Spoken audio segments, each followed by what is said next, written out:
openness, you know, it really is putting the open in open innovation. In fact, when I believe at one point in your presentation, you mentioned that when you do go, you know, into a technological innovation mode, you usually take multiple partners. Yeah, that's right. Yeah. Can you explain the reasoning behind that? Yeah, because I think the fact of the matter is there's many small companies out there with fantastic ideas, and what we would tend to do is to work with more than one, certainly maybe 3 or 4, because at the end of the day, you know, the cream comes to the top. So the better, we want the best technology embedded within our drug delivery technology, and to do that you need to be able to kiss a lot of frogs. You know, you got to work with a bunch of guys and really understand their technology, understand how they can provide the quality and robustness, etc., that integrates into your system.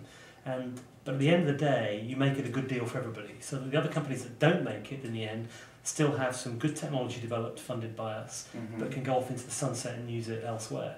So we end up picking the gold standard in each category of technical challenge that we put when we're putting together a manufacturing system. So you're hedging your bets, sort of. Hedging your bets, absolutely. You know, rather than backing one horse and unfortunately that might fall over, as one example I gave this morning, you know, we back multiple horses, and that de-risks the program in many respects. Yeah, very novel approach. Something that I wouldn't expect to hear, you know, from big pharma company. Yeah, so my hat's off to you.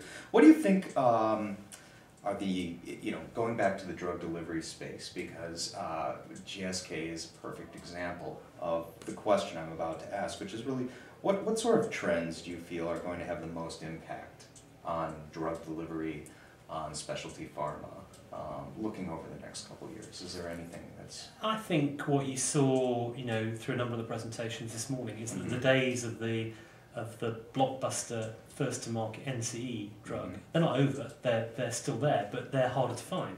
Yeah. So you're naturally going to look for product life cycle improvements, you're going to look to generic drugs, you're going to look to emerging markets, you're going to look to a whole variety of ways of driving that top-line revenue stream. So it is important for the drug delivery business because people are going to be looking for drug repurposing, drug reuse, generic developments, branded generics, you know, improvements in efficacy and safety. And these tools can help do that. What's the biggest challenge facing drug delivery today, do you think?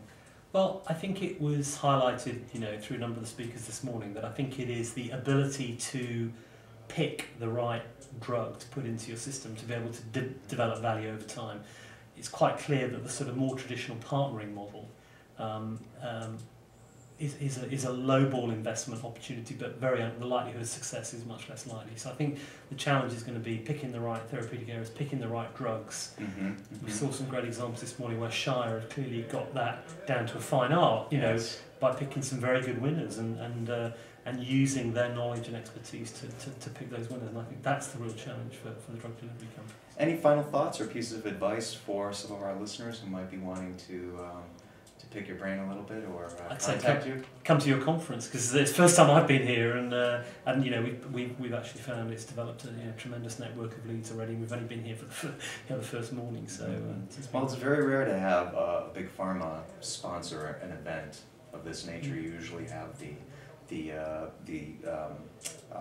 drug development companies sponsoring it. So things are definitely changing. They are changing. You know, that's the changes in the industry. Yeah. Well, thank you very much for your time. David Phillips of GSK's SR1 organization, coming to you from the 15th Annual Drug Delivery Partnerships Conference for the Institute for International Research, and it's day 1, January 27th. Please tune in for further interviews.